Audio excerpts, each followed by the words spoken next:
That moment when you realize your skincare is actually working. That's Rodan & Fields, the #1 female dermatologist-founded skincare brand in the U.S. Designed by 2 dermatologists who don't just know women's skin, they know how to formulate for it. Rodan & Fields, love what you see. Tap the banner or visit rodanandfields.com/Spotify to get your exclusive welcome offer.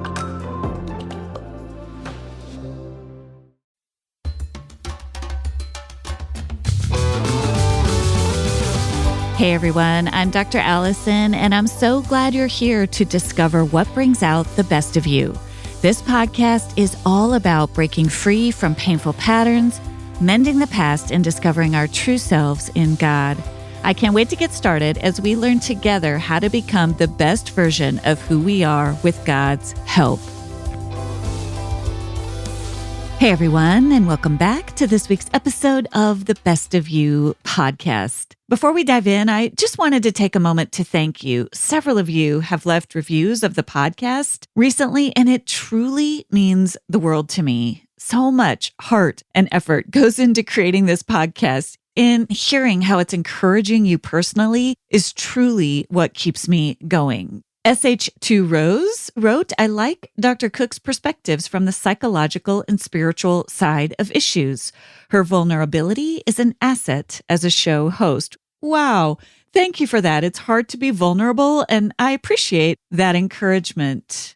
Mobilizer Mom wrote, I've read your books, but the daily work is still trying at times, and I appreciate having you in my ear to encourage me onward in it. Again, thank you for letting me know. It really means a lot to me. Marissa's Reviews wrote, as someone with anxiety and OCD, I really appreciate Dr. Allison sharing things related to mental health challenges. As a Christian, it's very encouraging. And lastly, Jenna F. Talley wrote, I look forward to every new episode and even go back and re-listen to old ones. There's always something new to learn, and it's much appreciated. Gosh, again, thank you. I so appreciate you're taking the time to write these reviews. It's helpful in getting the word out about the podcast, but even more, your words are a gift to my own heart and my own soul, and I don't take them for granted. Today's episode is a powerful one that I hope meets you with gentleness and clarity, especially if you've ever struggled to make sense of the pain you carry. I'm joined by Monica DiCristina. She's a therapist, writer, and the author of a brand new book called Your Pain Has a Name, a therapist's invitation to understanding your story and sorting out who you are from what hurts. Monica's work is rooted in the belief that healing begins when we learn how to name what hurts. Her writing and clinical practice offer a thoughtful, deeply compassionate lens on emotional health, trauma, anxiety, and the inner stories we all carry. Many of you may already know Monica from her beautifully encouraging presence on Instagram or her Substack, where she writes about pain, healing, and the slow work of growth. Monica and I both share a passion and a belief that healing doesn't begin by pushing feelings away, but instead by turning toward them with curiosity, honesty, and care. In today's conversation, Monica shares her experience of an early childhood trauma and the years that followed, years marked by intense anxiety and what clinicians call trauma-related OCD. That's a term for unwanted thoughts that feel deeply out of character and that Monica couldn't find relief from until she began to get to the root of her pain. But this conversation doesn't end there. It's about perseverance. It's about what happens when we keep seeking help, even when we're initially misunderstood. It's about finding the right name for what we're experiencing. And it's about the healing that becomes possible when someone finally sees you clearly and helps you see yourself with new eyes. I'm so honored to welcome Monica DiCristina to the podcast. Let's dive in to our conversation. Well, Monica, I'm just thrilled. As we were talking before we started recording, we've known each other online, and you're such an encouraging presence online and have such beautiful wisdom to offer. It's just really fun to get to meet you. So thanks for being here. Thank you so much. It's such an honor. And I have loved following you online, and I'm just honestly so inspired by you and the way that you carry the different topics you carry all at once. It's really awesome. So it's such an honor to be here. Well, thank you. I appreciate that. I appreciate that as fellow therapists. There's a lot we surf, and to try to figure out how to surf that publicly sometimes is delicate. It's not easy. That's right. And yeah, I love the way you do it. Well, I would love to start with you, the way you start in the book, a little bit with your own story, as much as you feel so inclined to share. Monica, you share in the book about the importance of naming our pain, and you get us there through sharing with us your experience of having some pretty significant pain, sexual abuse, correct? Yeah, I would say sexual violations in my early years, outside of the home. Outside of your home, you had a sexual violation that led to years of what you call scary thoughts, intrusive thoughts. How would you label it? Sort of trauma-induced, OCD-like thoughts? Perfect. Yeah. Yeah. So, as you know, as a therapist, when you experience early violations, what I concluded, and maybe listeners can relate to this, that I was bad. Something was wrong with me. And I walked around like that for years without knowing why I felt so bad. I didn't know that what had happened to me wasn't my fault. I didn't know what the name for it was.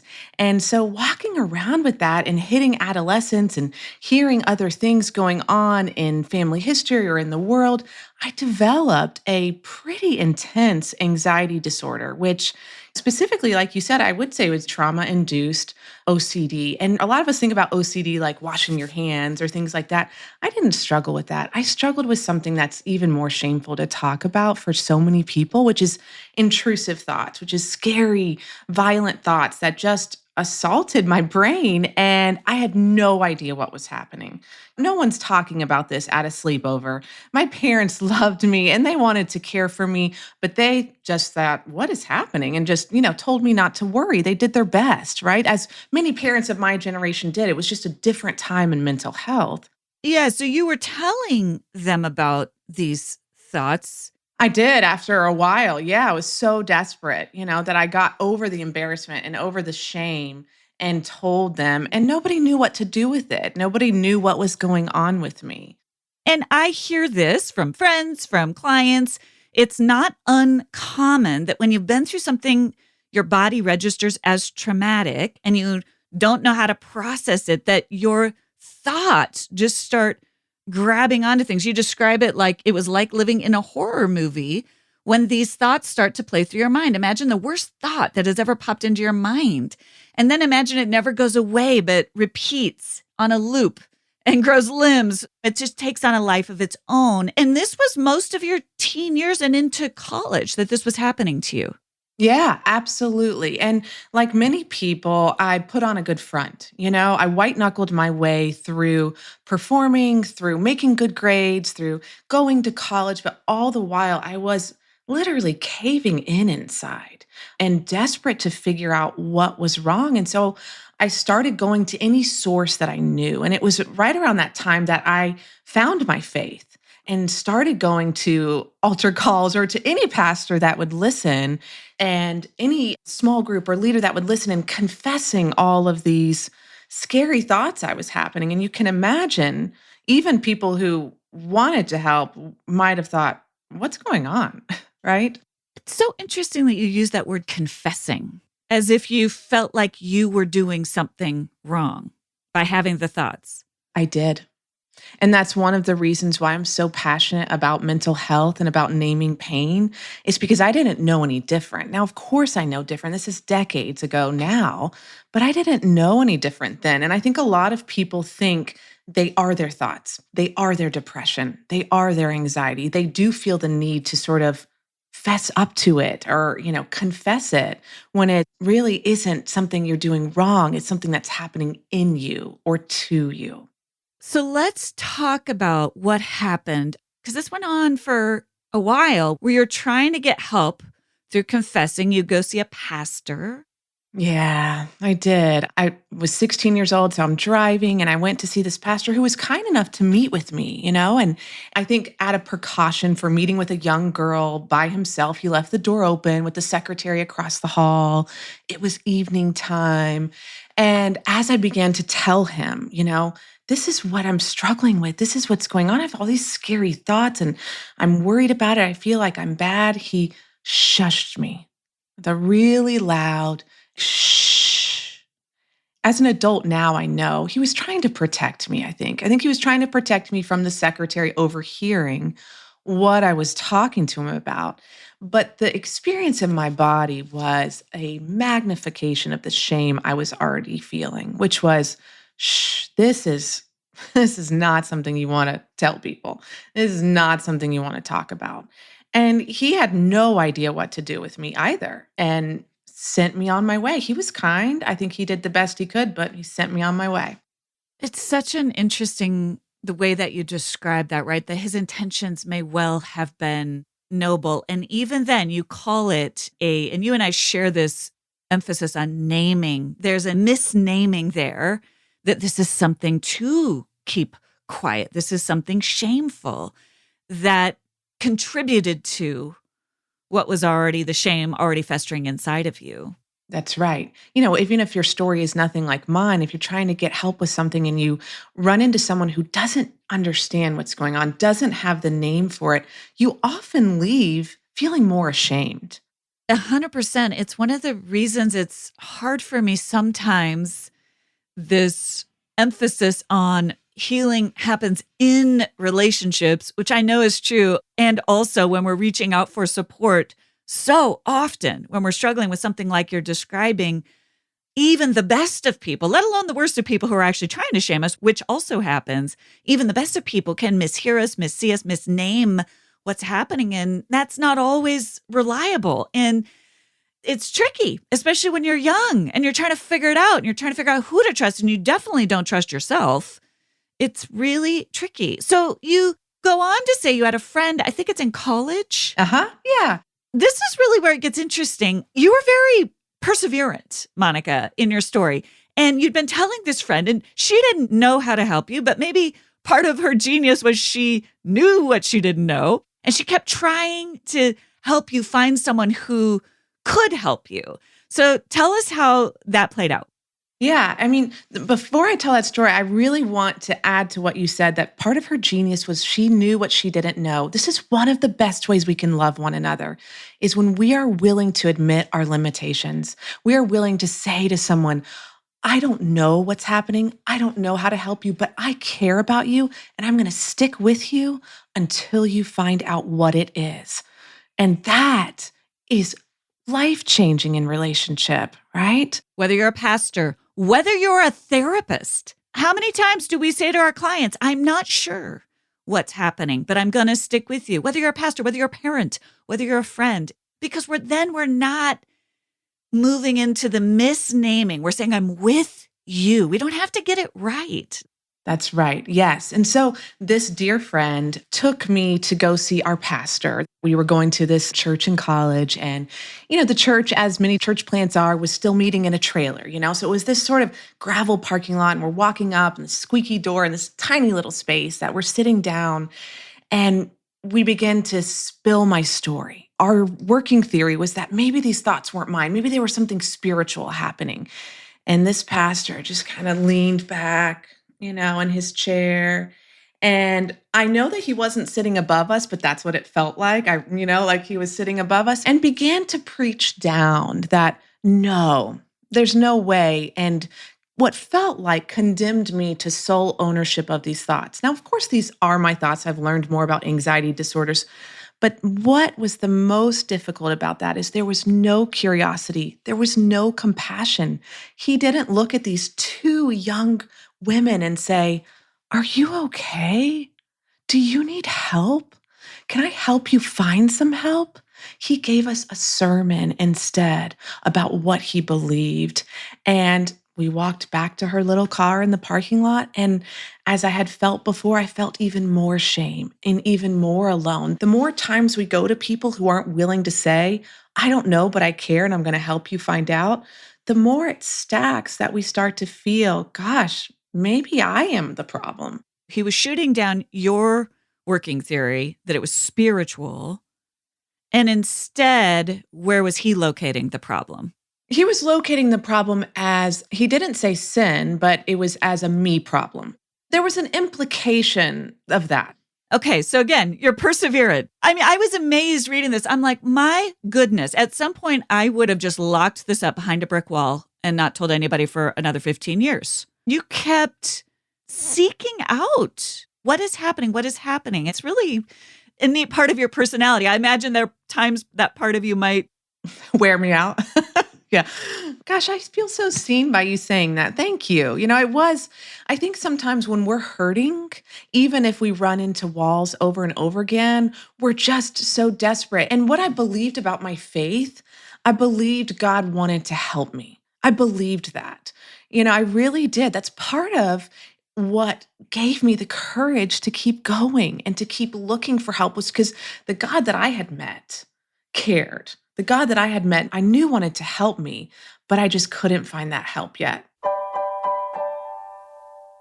Starting the new year with health goals is common, but sticking to them, that's the hard part, right? And that's where getting a little expert support can make all the difference. I'm a big fan of expert support, especially in areas where I don't know very much. And that's why I'm so excited to tell you about Faye. Faye is a groundbreaking platform that connects you directly with your own personal registered dietitian. Faye makes expert nutrition guidance both accessible and affordable. And because they accept over 700 insurance plans, getting started could cost you absolutely nothing out of pocket. With Faye, it's not about temporary diets, but developing a lasting, healthy relationship with food. That is so important to me. And Faye's dietitians work one-on-one to tailor a nutrition plan just for you, focusing on your unique needs and health goals. Signing up is simple, and whether you prefer virtual or in-person sessions, Faye fits into your lifestyle seamlessly. They're dedicated to providing personalized care that makes a real difference. And now, achieve lasting results with the help of a registered dietitian through Faye. Listeners of The Best of You can qualify to see a registered dietitian for as little as $0 by visiting faynutrition.com/bestofyou. That's Faye, F-A-Y, nutrition.com/bestofyou. One last time, that's faynutrition.com/bestofyou. And make sure you use our URL so they know I sent you.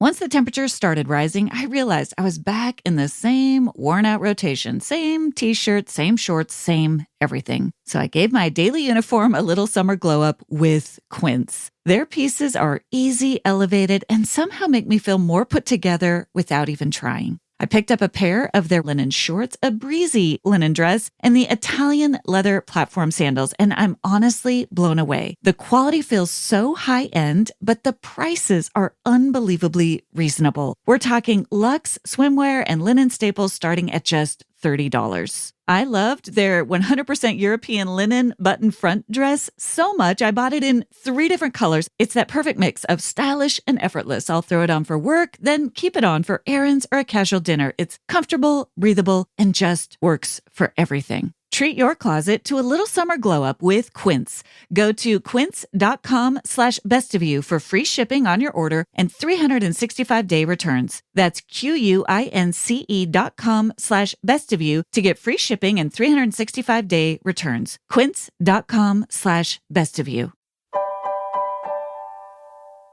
Amen. I love that. You knew this was not of God, even as the shame was building, even as the frustration and confusion was building. Sometimes your story feels a little bit like a Indigo Girl song. I went to the pastor, I went to the preacher, I went to the this, I went to the that. I'm just trying to find some answers, right? And so you have a breakthrough moment. And this is another friend. Different friend, yes. Thank goodness for college friends. So I had another friend who had a father that was a psychologist. And this friend was brilliant and just seemed mystified at what I would have to talk to her father about. I wasn't as close to her, so I didn't unload my story to her like I did to my roommate. But I just said, I think I'd really like to see your father. And she helped set it up. Again, it was a different time. Therapy was not as common. It wasn't as destigmatized. It definitely was not as spoken about in the church. And so I went to see her dad in the basement of a Baptist church. He was a psychologist that had a whole practice there, which now, as a practicing therapist, is fascinating to look back and think about. And I remember when he called my name in the little waiting room and I walked around, I was terrified. Keep in mind, I've been running into shame over and over again, running into people who had no idea what was wrong with me. And he just wasn't scared and he wasn't shocked. And he really normalized my story. He gave names to it. He told me that what had happened as a little girl, of course, wasn't my fault. He taught me about anxiety. He taught me that a thought is just a thought. He taught me about all these things that suddenly what had been the terrifying narrative I'd been believing about myself turned out had names, turned out it made perfect sense.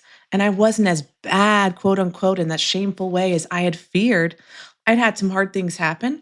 I definitely was struggling with an anxiety disorder, but that all had names and made sense. And the relief of that was life changing. It's so powerful. This is the name of your book, right? Your Pain Has a Name. So talk to us a little bit about that. Why is that movement from no name, from chaos into, oh my gosh, this is what it is. I write about this and I shouldn't feel this way. This naming, this is what it is. Oh my gosh, even when it's a hard diagnosis, but it's like, what is it about that in that moment that felt so freeing to you? It is the exhale and the relief of understanding yourself. And in that exhale and relief, you're able, at least in my experience, and I've seen this with clients, to separate yourself from the stories you've been believing.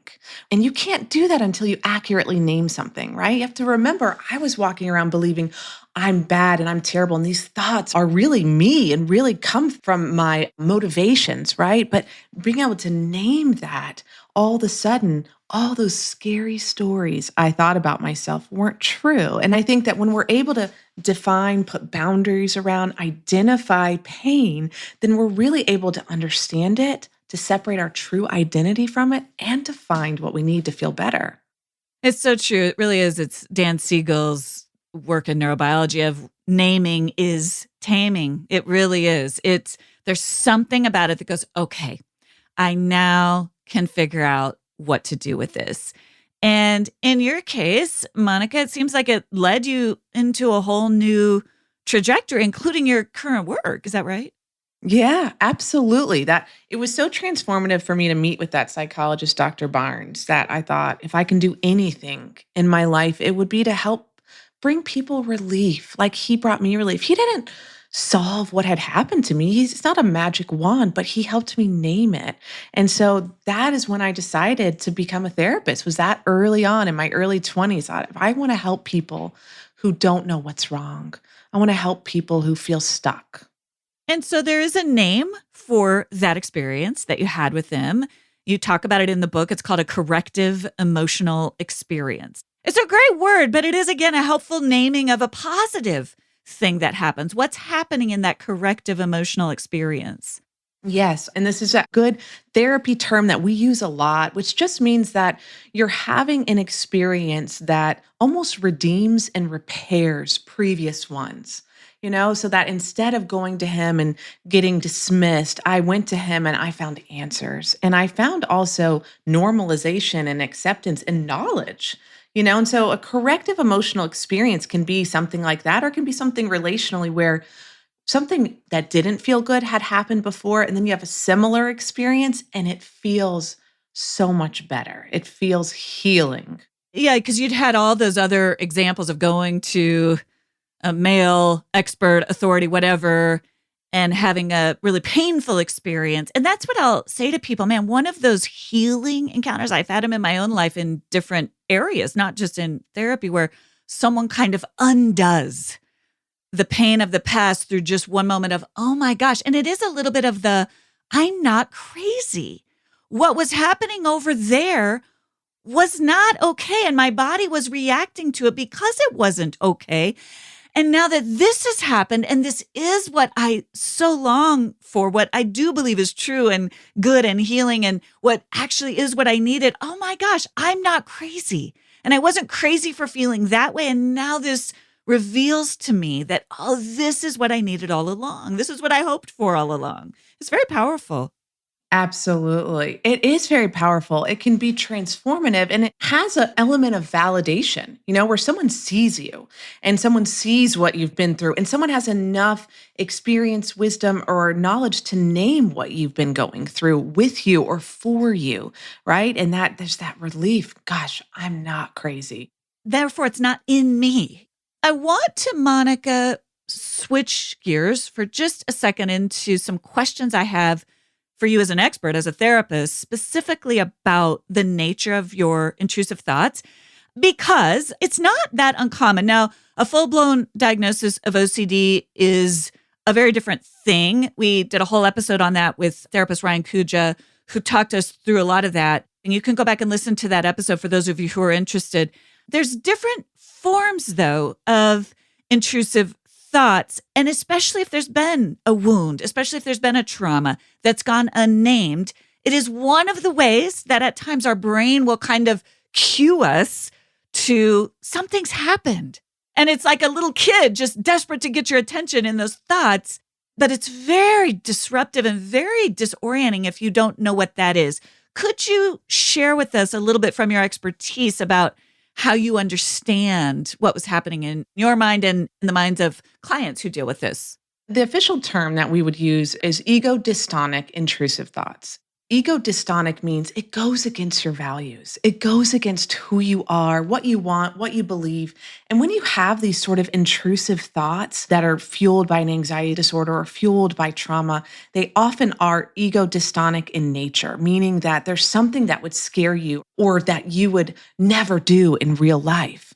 But until you know that it's just a thought and it actually loops on itself and it grows, the more you fear it, the more it grows, you think, oh my gosh, what am I capable of? What's wrong with me? And, one of the places that we see this is in perinatal mood disorders. When, new mothers struggle with an ego dystonic intrusive thoughts where they struggle with images of their baby getting hurt or them hurting their baby. Now, they don't want to do that. That's not real. But until they know that this is something the brain can do, it's not you, it's not your heart, and you're not going to act on it. It attacks exactly what you wouldn't do. But you can imagine anyone, whether it's a new mom or a teenager or someone who has a scary thought and doesn't have OCD, thinking, oh my gosh, what does this mean? What does this mean that I had this scary thought? And it's really important to identify and to name a thought is just a thought. It actually is something that flew through your brain. It's neurotransmitters going through, but it's not what you want to do. It's not the same as values or motivation or who you are. It's just a thought. Every woman who gives of herself day after day, whether she's a mother, a mentor, a dear friend, or simply someone who always shows up for others, deserves to be poured into too. This Mother's Day, Giviti offers a different kind of gift, one that says your health matters too. With a simple at-home blood draw measuring over 100 biomarkers, Giviti gives her a complete, personalized look at her health. From there, their expert team crafts a wellness plan tailored to her unique needs, whether she's looking to boost energy, improve nutrition, or reduce stress. And with custom daily supplements and advanced therapies all delivered right to her door and updated every 6 months, Giviti takes the guesswork out of self-care. This Mother's Day, give her the gift of health and the chance to be the best version of herself. Because when she takes care of her health, she's better equipped to create and cherish every precious moment. Use code BESTOFYOU for 20% off your first 3 months of membership. Just visit gogeviti.com. That's GOGEVITI to learn more about how you can start optimizing your health without leaving home today. Location-based restrictions apply. I love the examples you're giving where it can come in the form of something I might do to someone else to cause harm. In my experience, it can also happen in the form of, and maybe this is more in the realm of flashbulb memories, this might be a little bit different, but where you're getting the intrusive thoughts of something really awful that's happened to you or something that could happen. Yeah, and I think that there's definitely a Venn diagram there of unwanted and it's intruding and it's scary, but there's a difference there where it is almost like a memory or a fear that comes in that form of the thought. Whereas the more the OCD style is, it's almost more random. Do you know what I mean? It's not attached necessarily to a memory. Or a painful event. Right. Yeah. But in your case, the intrusive thoughts were to some degree connected to the traumatic event. Yeah, and I think that that's an important distinction. I think that what we don't talk enough about with trauma is when it's undiagnosed, how it just proliferates into a bunch of different symptoms. And I think that was what was happening for me, is that I did have these events that happened early on. I concluded these things about myself, that I was bad or it was all my fault or something was wrong with me. That is what my scary thoughts fed on. Oh gosh, there is something wrong with you. And then I would have a scary thought.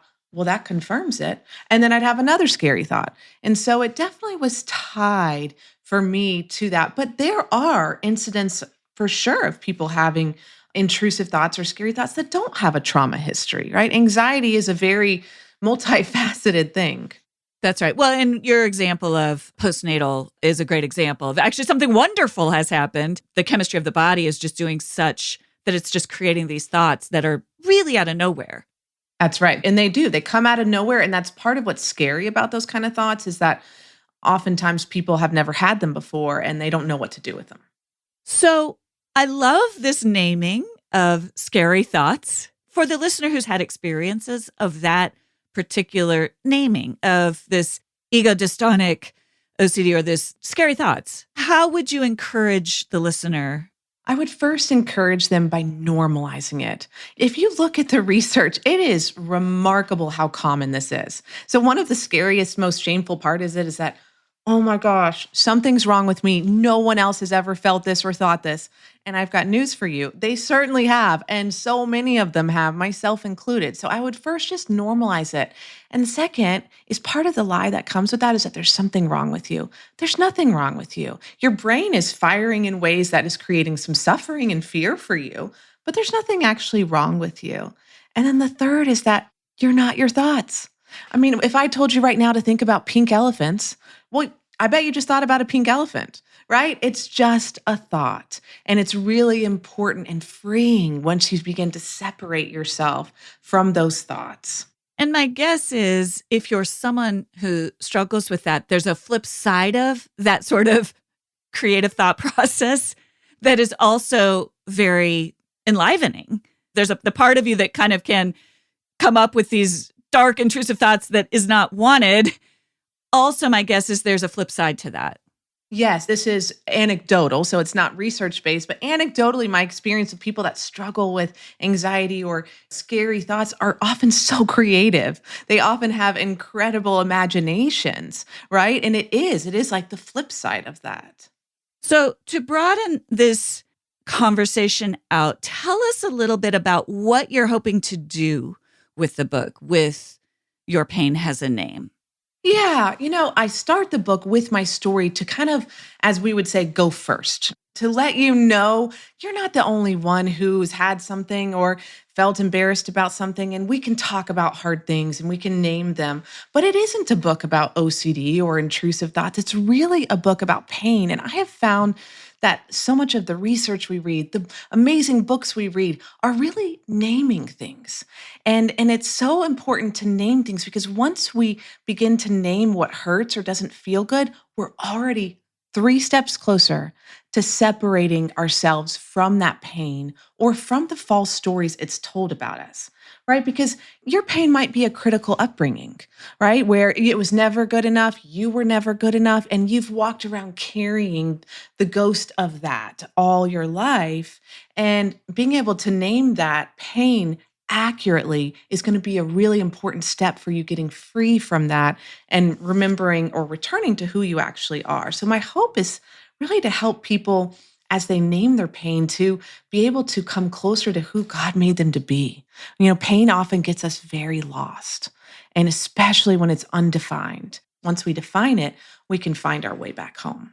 Yeah, I just love that naming what's trauma, naming what's upbringing, and even to the point of some of my work, which is naming a part, naming an inner critic. This is actually an inner critic at this point.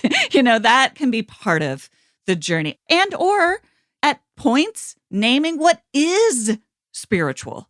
Sometimes it is, a lot of times it's not. And you do a great job of that in the book too. We both talk a lot about this thing of spiritual bypassing, where we spiritualize things that are not in fact spiritual. So it's a false naming. And at the same time, sometimes things have a spiritual root. And so naming is it takes some skill, it takes some work. And that's what I love about your story that you shared in the book that permeates and is showcased in your ongoing expertise is this, it takes some grit. It does take a little bit of perseverance to get the right name. I wish sometimes it was easier. I wish it was too. And as I was writing the book, I thought, is this going to be marketable? Because I really try to honor the grit and how long it can take to find names for your pain. I even say at the end of the book, I may not have named it, but this is one more step where you're learning to name it. And I think it's important to note too that some of the pains we name can't be healed. They have to be weathered and honored, like grief. There's big grief that we can all recognize and understand as grief, but people are often also carrying grief about relationships or not being where they want to be in their life. And it's helpful to name that, not to solve it, but to honor it. You know what else? Even just as we're talking, it occurs to me, there's a certain naming, and I hope this is encouraging to the listener who's like, I haven't been able to figure it out. There's a certain normalizing of saying you're in process. You don't have the right name yet. And that can feel very disorienting. I don't know why I'm feeling the way that I'm feeling, or I don't know why this doesn't seem to be working. But even just naming that. Yes, I just couldn't agree with you more. I could just celebrate that because it's so true. And I think that we live in a fast culture. And I love social media with all the therapy things and I participate in it, but there's a lot of before and after. There's a lot of fast fixes. There's a lot of 3 steps to your best self. And the reality is it's not always that easy. And it's important for people to know they're not alone in that. There's nothing wrong with them. And this to be a gentle reminder to keep going. You're going to find that person at some point or that moment where... Or that book. That's so true, that breakthrough of, oh, this is what's going on for me. Monica, what would you say to that younger 20-year-old you now? Such a great question. I would say there's nothing wrong with you. Some hard things happened. Your pain is real. You're struggling, but there's nothing wrong with you. That scary old story that you've carried around, that you're somehow other or there's something wrong with you, just was never true, and you're okay and you're gonna be okay. That's what I would tell her or anyone who can relate to that listening. I love that. And what's bringing out the best of you right now? I would say, honestly, it is walking my dogs. It is so therapeutic for me, the bilateral stimulation of walking, but also the fresh air, and it makes them so happy, which makes me happy. And in a busy life and a lot happening everywhere, it feels like my exhale. It feels like a time away. So I would say that is definitely bringing out the best of me right now. That's beautiful. I love that. I concur. I have 2 dogs too, and it is just a highlight. Tell my listeners where they can find your brand new book. This is your first book. Find your work. Find all the things that you're doing. Okay, great. You can find me on Instagram. It's Monica DiCristina, and DiCristina has no H. It's a common thing I run into. Or my website is monicadicristina.com, and there you can find links to my Substack, which is my favorite place to share. It's just longer form than Instagram. The book is Your Pain Has a Name, and it's everywhere that books are offered. And it'll be out May 13th. That's awesome. I'm so grateful for you. I'm so grateful for your work, for taking your own pain and transforming it into healing resources for others. It's so important. It's such beautiful work. You're the real deal. Just a beautiful presence. So smart. It's such a great book, and just thrilled to have gotten this chance to connect with you today. Thank you so much. I just admire your work, and you create such a safe space in this podcast and just in everything you put out in the world. So thank you. Thanks for having me. Thank you for joining me for this week's episode of The Best of You. It would mean so much if you take a moment to subscribe. You can go to Apple, Spotify, Amazon Music, or wherever you listen to podcasts and click the plus or follow button. That will ensure you don't miss an episode, and it helps get the word out to others. While you're there, I'd love it if you leave your 5-star review. I look forward to seeing you back here next Thursday. And remember, as you become the best of who you are, you honor God, you heal others, and you stay true to your God-given self.